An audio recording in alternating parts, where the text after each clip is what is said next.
Na na na na na na na na. Hey YouTube, my name is Vin. I like to play games, and welcome back to the final episode of Vin Plays Yahoo Fantasy Football of the 2020 season. This is my week 16 recap show where I go over how well my team did, my general thoughts on any of the games I watched, and I will not be talking about the waiver wire because this season is over. This season is in the history books, and as you can see up top right there, we did not emerge victorious.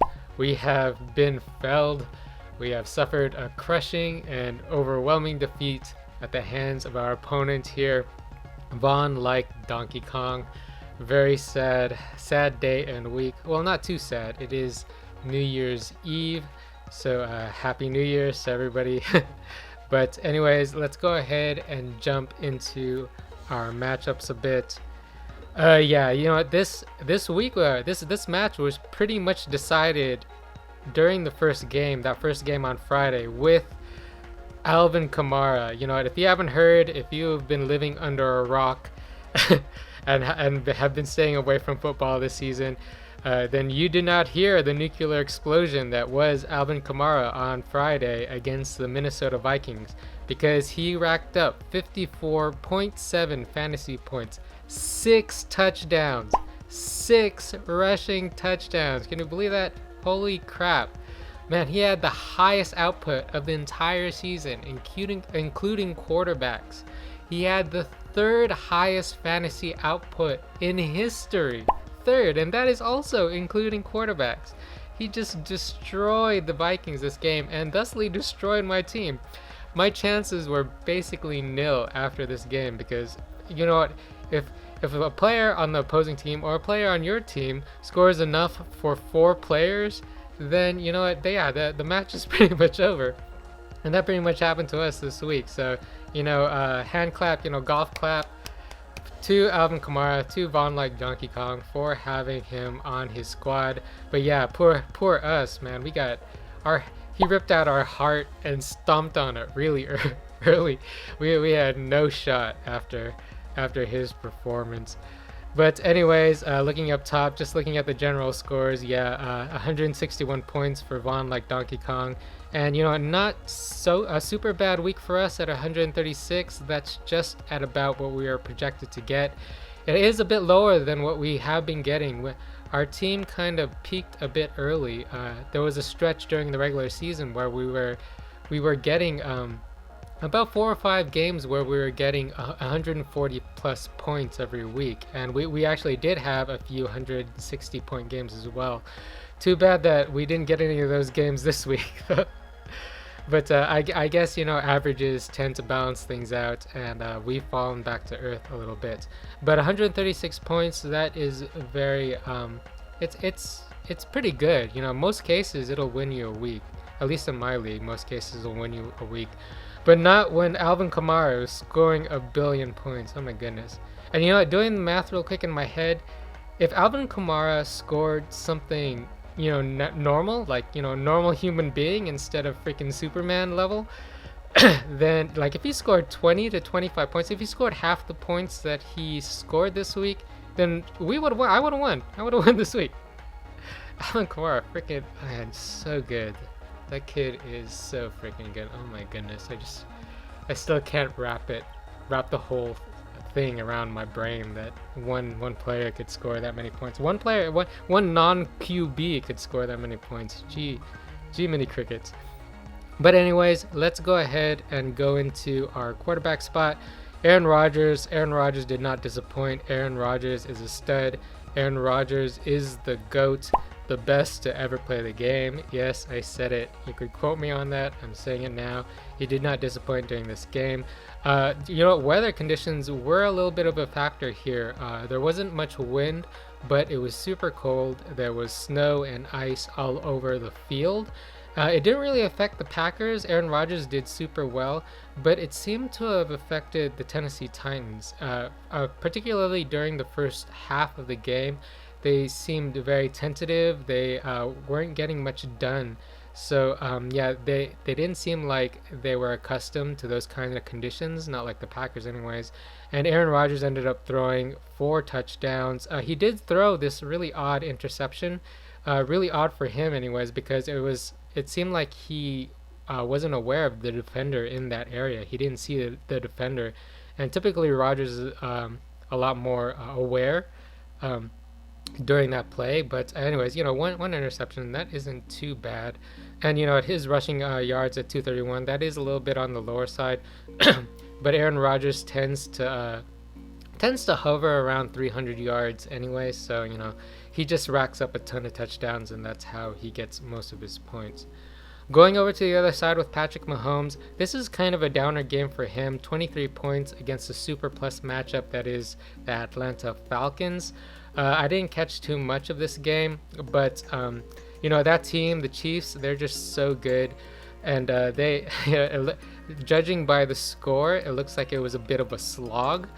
But just watching a bunch of the Chiefs games this year, they seem to have an extra gear. They seem to.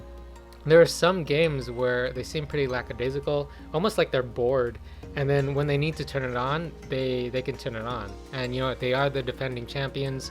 They have nothing really to prove to anyone really. They've already won. So yeah, sometimes it seems like they sleepwalk through games, and then during the fourth quarter they just turn it up to that extra gear and just end up winning. And like pretty much this game, and their second Raiders game was the game that I watched closely, and yeah, it seemed like the Chiefs had an extra gear to go, whereas the Raiders, were mere mortals and could only go so high. But anyways, Patrick Mahomes did have a down week this week, only 2 touchdowns, that is. So that would definitely limit you. But he did rack up a bunch of passing yards there at 278. Going over to our wide receiver core, the same thing we could say about Aaron Rodgers, we could say about Davante Adams. Well, maybe not the GOAT, but definitely the best wide receiver in the league today, Davante Adams. Man, I watched a video, I forget what channel it was, but just breaking down how he creates separation with his footwork. And it's really fascinating to watch, because he almost purely just uses his footwork to gain separation. There's no hand fighting. He just uses this little hop step in the beginning of his run or when he wants to create separation, and that's enough to just separate himself like 3 to 5 yards. And it's really something fun to watch. It's fun to watch, and it's interesting to see the mechanics of. And Davante Adams has it down pat. Davante Adams is so freaking good, and he did not disappoint during this game. 11 receptions, 142 yards, 3 receiving touchdowns. During most weeks, this would be a week-winning performance. Not so much this week because, yes, Alvin Kamara. Man, that guy is just so stupidly good. Oh my goodness. But anyways, moving on. Allen Robinson, he didn't disappoint this week. He did have a bounce back game. 15 points is, that's pretty good. It's around his projections. We would have liked it to be more towards 20. But, you take what you could get. During this game, Chicago was up pretty big and was in control. And, that was pretty much to be expected against Jacksonville. One of the the bottom feeder team. They have locked up the number 1 draft pick for this year with the worst record. So yeah, it wasn't too much of a stretch to think that Chicago would be dominating this game like they did. And game script wise, when they dominate games, that means that David Montgomery gets the majority of the workload, and he had a great game this week as well. But yeah, game script wise, Allen Robinson does better when they're behind because they're going to be passing more, and when things are positive, when they're ahead, then things are going to lean towards David Montgomery's way, and that happened during this game. Let's go ahead and jump over to my opponent's wide receiver core. Calvin Ridley. Man, Calvin Ridley convinced me this year. Calvin Ridley is a top wide receiver. During the start of the year, I really thought that he was kind of, I was at least leaning towards the thought that he was kind of dependent on Julio Jones playing. since Julio Jones normally draws the top defenders on the opposing team. But with Julio out the last few games, Calvin Ridley has still been putting up a bunch of points. 14.8 points this week, 9 targets, 5 receptions, 130 yards, no touchdowns, which is a little bit surprising. But yeah, Calvin Ridley is super good with or without Julio Jones on the field. Easily a top 10, well, yeah, I'd say a top 10 wide receiver next year. I'd be comfortable picking him up in next year's draft as my number 1 receiver, provided that, Matt Ryan is still the quarterback and that team stays relatively intact. Let's move on to his other receiver, Cooper Kupp. This game was surprisingly a defensive slog. I said that during the last video that Seattle's defense has been picking it up lately, and they have been looking better, and they look good during this game as well. And yeah, not a lot of points were scored during this game. That really bothered Jared Goff.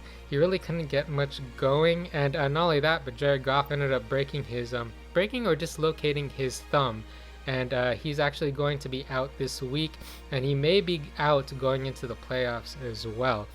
But Cooper Kupp, yeah, he had a semi-decent game here with 10 points, close to his projection, but 8 receptions, 66 yards, no touchdowns. I think the only touchdown was a rushing touchdown for the Rams. I'm not 100% on that, but yeah, it was kind of a disappointment. There was potential here for it to be a bit of a shootout. Even though that their defenses have picked up a bit, but yeah, Cooper Kupp did not put up that many points. Not that really mattered because he had Alvin Kamara, and his 1,000,000 points.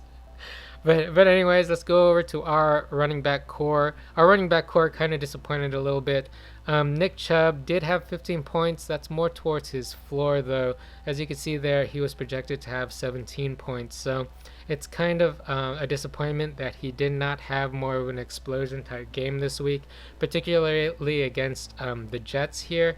But you know what? The Jets have been playing well the last few games. They did win last week as well, and they won this week too. But you know what? I can't blame the Cleveland Browns all too much because they basically had no wide receivers. They're all three or four of their starting wide receiver core was unavailable for this game because they were placed on the COVID-19 list, the plague, I should say, the plague reserve list. So they did not get to play, and Baker Mayfield really didn't want to throw to them. He really looked tentative throwing to those players. He actually threw a bunch to Nick Chubb. Nick Chubb had 5 targets, which is a lot more than he typically does. I think he only typically has between 1 and 3 targets during most games, probably more around 1 or 2 actually. But he had 5 targets and 5 receptions, 438 receiving yards. He didn't do much on the ground, 28 rushing yards, yeah. 11 rush attempts. But you know what? The Jets' run defense is probably the highlight of their defense. They're better at stopping the run than they are at stopping the pass. So that makes sense a bit. But yeah, we expected Nick Chubb to have a lot better game.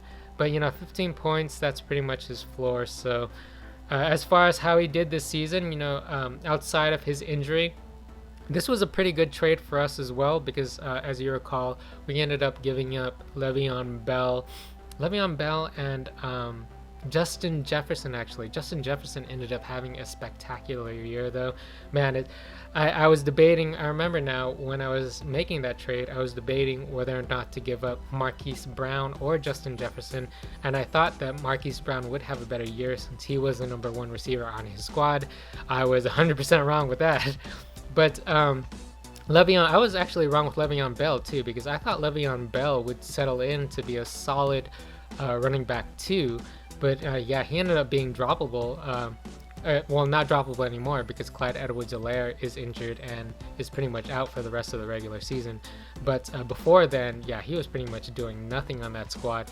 And even now that he has been the primary back, it's looking like the team isn't trusting him because they are playing Darrell Williams now a lot more on par. There's a lot more parity between the snaps and the carries between Darrell Williams and Le'Veon Bell now. So yeah, Le'Veon Bell, it really looks like he's lost it. It really looks like he's fallen off. He is not the same same running back as he was when he was on the Steelers, which was pretty sad. But I guess he's getting up there in age, so it's not to be unexpected, anyways. But yeah, Nick Chubb, he underperformed here. All in all, for the entire season, though, he has been great for our team. The last couple of games, though, he has been a little bit of a disappointment. As I recall saying a few weeks ago, for the first 4 or 5 weeks that he was back from injury, he was putting up 100 yards, 100 total yards, that is, rushes and receptions for those first few games. But I want to say the last 2 or 3 games, he has been sub 100 yards. So actually the last 2 games he has been sub 100 yards. So that has been a bit of a disappointment, particularly considering those 2 games were during the fantasy playoffs. So right when we need him the most, he has a little bit of a dip, which is bad timing. But what can I say? Nick Chubb is still a great player, and I will have no issues actually drafting him as probably my RB2 next week. I wouldn't mind having him as my RB2. Same thing with Josh Jacobs, actually. Josh Jacobs is kind of pittering out. He's not been performing well the last few weeks, and he did not perform well this week. He has been going through a lot of nagging injuries. Looking at his line, he only had 6 fantasy points, 69 rushing yards, 2 targets. He didn't catch any of them. But you know what? He did have a chance to score a touchdown during the end of this game. There's a little bit of a controversy here as far as if this was the right coaching call, because they were right at the goal line, and Josh Jacobs was going to punch it in, or had the ability to punch it in. He had the option to if he wanted to, but he was told to just fall down at the 1 yard line before the touchdown in order to run out the clock. As you can see there, the final score ended up being 25-26. They lost by 1 point against Miami, and the thought was that they were going to run out the clock as much as possible, and I believe they ran it down to about half a minute, about 20 to 30 seconds, and they were going to run out the clock as much as possible so they could just win the game that way with about a 2-point lead. But then the Miami Dolphins put in Ryan Fitzpatrick during he played most of the fourth quarter, I believe, and he led a game-winning drive for the field goal during those last 20 to 30 seconds. And hindsight is 20/20, but yeah, they probably should have just let Josh Jacobs punch in that touchdown so that the Dolphins would also need to score a touchdown. It would have probably given them another minute of time. I want to say probably around 50 to 70 seconds extra. But yeah, hindsight being 20/20, that field goal killed them during this game. And yeah, Josh Jacobs did not perform well. He was projected to have 14 points during this game. He got a third of those points, really, or a little bit less than half. So yeah, and he has been fading the last few weeks. He definitely is not. I wouldn't feel comfortable having him as my number 1 running back next year. And we didn't have much of a choice this year because we drafted last. We drafted 10th, and he was my number 1 draft pick here. Josh Jacobs was number 1, and I ended up picking Davante Adams number 2 since I had back-to-back picks. But yeah, moving on in the future, I can't see myself drafting him as my number 1 pick, especially if I'm drafting in spot 8 or sooner. Like anything number 8 pick or below, I really can't see myself drafting Josh Jacobs. He really, during the beginning of the year, during the off season, there was all this talk about him being more involved in the passing game, and that really hasn't shown itself to be true. He isn't really used in the passing game, and that really hurts him because he's really game script dependent here. If the team isn't winning, or if they're not in a competitive game, or in a close game, that is, then yeah, he's faded out. They play Devontae Booker, they play Rashard Jennings. Gosh, what's his name? Jalen Richard, I should say. Jalen Richard. So yeah, it's disappointing because I think he's a great player, but they're just not using him as that all-around workhorse back. But then again, he has been banged up a bit too, so I guess there's question marks as to whether or not he could hold up if he gets that that level of workload. But anyways, you know what? He's been good during stretches of this year. His ceiling has been super high. It's just keeping it consistent is the main problem with Josh Jacobs. But yeah, he was super disappointed during this week with only 6 points. And you know, that Miami defense, you know, he should have, if he was 100% healthy, I would say that he probably would have performed a little bit better for us. Moving on to my opponent's running back core. We already talked a lot about Alvin Kamara, so let's go ahead and move on. David Johnson did have a super good game against Cincinnati here. Cincinnati's defense has been pretty awful the entire year, although they have been turning it on over the last couple of games anyways. Against the Steelers, they picked it up big time, probably motivated, extra motivation provided by Juju Smith-Schuster. But anyways, during this game, you know, it was a cherry matchup for David Johnson, and he was also helped out because Duke Johnson was out for this game. So they basically didn't have any running back of quality playing behind him. So he just sucked up all of those rushing attempts and all of those receiving attempts, and it really shows here. 128 rushing yards, rushing touchdown. Only 3 targets. Okay, that's a little bit surprising. 11 receiving yards and a receiving touchdown as well. So 2 touchdowns. They ended up losing this game, which is surprising as well. You know, it's like, I'm not sure. I guess, you know, these bottom feeder teams like the Jets and the Bengals, they figure out things. They're putting things together here, and yeah, they racked up 2 straight wins, both of them. Kudos to them. But I don't know. As somebody who would be a fan of those teams, I'd really want them to lose in order to secure a top draft pick, but you know, that's just me. But anyways, David Johnson did not disappoint. 27.4 fantasy points. That is super good, and yeah, that really, not that it was needed with Alvin Kamara, but that just dug the knife even deeper into the heart of my team. So going over to the tight end position, Darren Waller is a stud. Darren Waller, this was probably the best trade I made all year, particularly considering the tight end landscape, how desolate, the desolate desert that is the tight end position this year in fantasy. And you know, he didn't disappoint during this game. 5 receptions, 112 receiving yards. We would have liked to see a touchdown on top of this, but you know, especially considering the position again, tight ends, you know, Josh Jacobs has been as good as they come. Only second to one other guy, which happens to be my opponent here, Travis Kelce.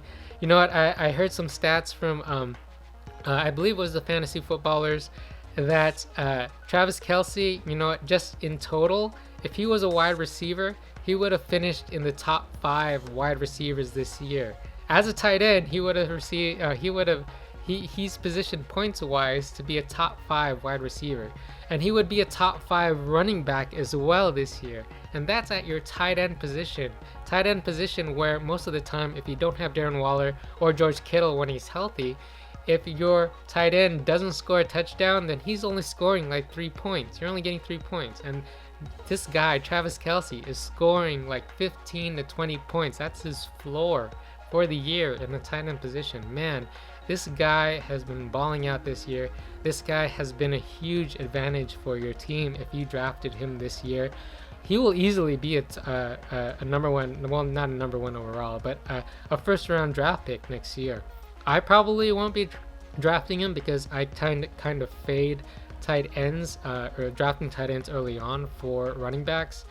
But that team seems to be, that's the strategy that I prefer. I like having more depth than I do relying on singular players. Just because, you know, if you're relying on one good player like a Travis Kelce or like a Patrick Mahomes to be the difference maker on your team, then if they get injured or for whatever reason, if they do not perform well, then you know, that's pretty much your year there. You're not going to, it's really hard to recover from that if you don't have the depth in the other positions.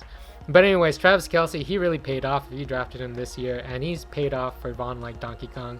And just another superb performance this week. 19 fantasy points, 7 reception, 98 yards, and a touchdown. So yeah, that's as good as it gets when it comes to tight ends. So, you know, kudos to Vaughn like Donkey Kong.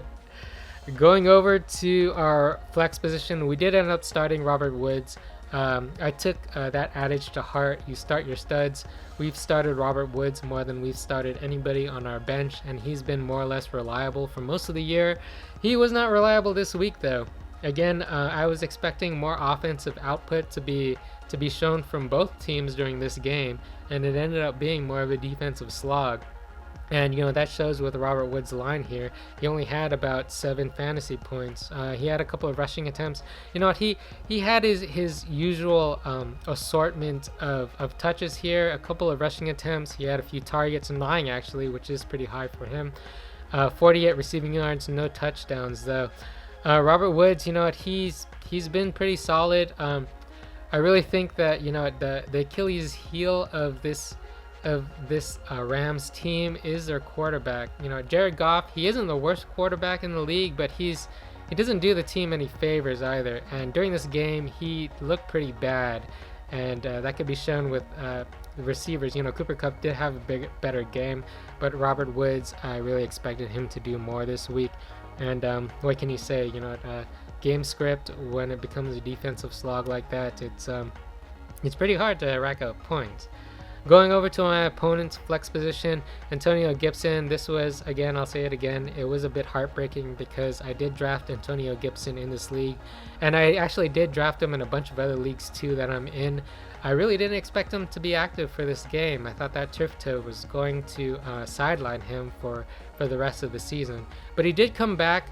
During this game, the game script really did fall out of his favor, that is. For the most part, Carolina was ahead and in front, and so you know what we said last time. When that happens, Antonio Gibson will not be getting the touches. J.D. McKissic will be getting the touches anytime that the game script is in a negative position for the Washington football team, and that shows here. He had a fairly decent game, at 8 points, all things considered, with the game script. He has shown to have a lower floor than that over the course of the year. But 10 rush attempts, 61 yards, 4 targets, 3 receptions, and 8 yards on those receptions. Not awful, but not great. Pretty mediocre, pretty poor, I should say. But anyways, Antonio Gibson, I will have no problems drafting him as probably my second wide receiver next year. We'll see how things play out. If I'm not sure about the contract situation with McKissic.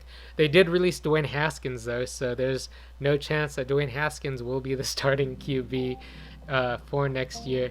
And I also believe, I'm not 100% sure on this, but I believe Alex Smith is also his contract is also over next year, so there's question marks as to who will be the starting quarterback for Washington next year.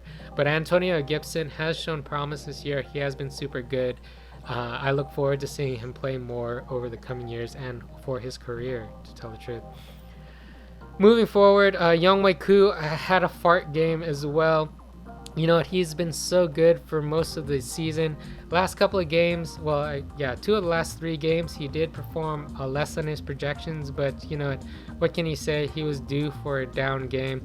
Just poor timing that it was during this week, during championship week, against Kansas City too, which should have been more of a shootout.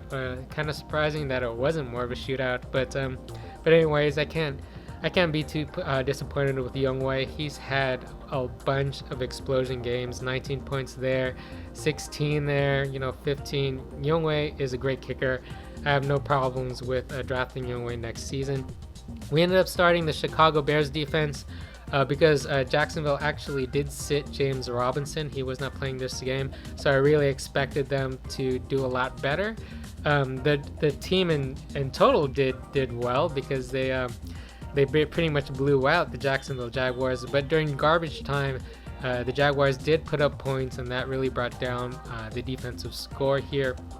And I faded the Cleveland because we did have the Cleveland Browns in our starting spot during my starter show during that video, but yeah, they didn't do any better than the Chicago Bears anyways with 6 points. They both scored 6 points, but I really faded the Cleveland Browns here because not only because the Jets have been playing a little bit better, but because without their wide receiver core, I was game script wise, I couldn't be certain what would happen. You know, if the Cleveland offense ended up being really bad, they could have been putting the Cleveland defense in really bad positions and really short yardage positions for that Jets offense, and I wanted to avoid that uncertainty there.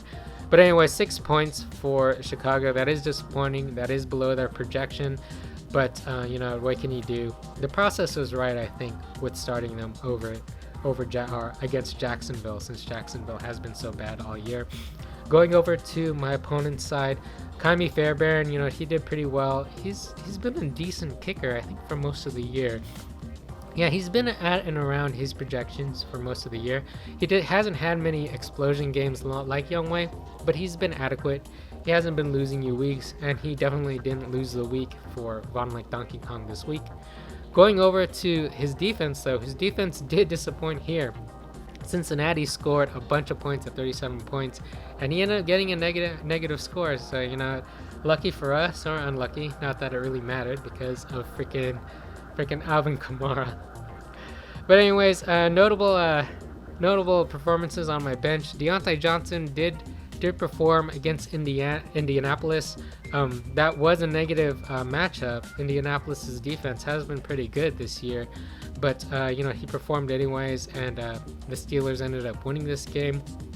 There was no way I was going to start him though against that defense this week.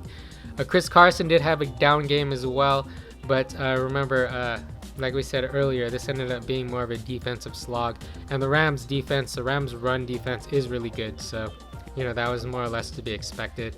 J.K. Dobbins did do pretty well against not Deontay Johnson. J.K. Dobbins against the Giants. You know, he's looked good this year, but he hasn't had many explosion games. It looks like his high game of the year has been 17.5 points, and that's when they made the transition over to him. There, you know, he is getting most of the carries on that team, but I think it's more of a 60-40 split between him and Gus Edwards here. Even now that they've been sitting Mark Ingram, because before it was more of a 50-50 split between 50% going to J.K. Dobbins and 50% being split up between Gus Edwards and Mark Ingram. But now it seems more like a 60-40 between him and Gus Edwards. You know what, talent-wise, he could be a fantastic number one running back, but next year, let's see. I'm going to have to wait and see who else that they have in that running back position. If they pick anybody else up, if Gus Edwards is still on the squad, I am not exactly sure of his contract situation. But you know what, he did pretty well during this game. Just, you know, not week winning, nothing game breaking, so to speak. Other than that, you know, not too much to talk about. I did end up picking up Marshawn Lynch just as a good luck charm. Not that did us any, not that provided us with any luck, but yeah, I am a fan of Marshawn Lynch, or was anyways when he used to play. I like his running style. So, but yeah, good luck charms didn't really work out for us. Marshawn Lynch nor Randall Cobb, but you know, that's fantasy football for you. If one player scores 1 billion points, then you know your matchup can be over like that with a snap of a finger, just like Thanos' snap. Your matchup just dissolves and crumbles into nothing, or your chances of victory dissolve and crumble into nothing, I should say. But with that being said, we've come to end of this show and the end of this season, the end of this series, really, at least for the 2020 season. Thanks again so much to anyone who's watched any of my videos and has been along on this long and crazy journey with me. You know, we came up a bit short, but it has been fun nonetheless. So anyways, my name is Vin. I like to play games, and I'll see you next year. Everyone have a good one.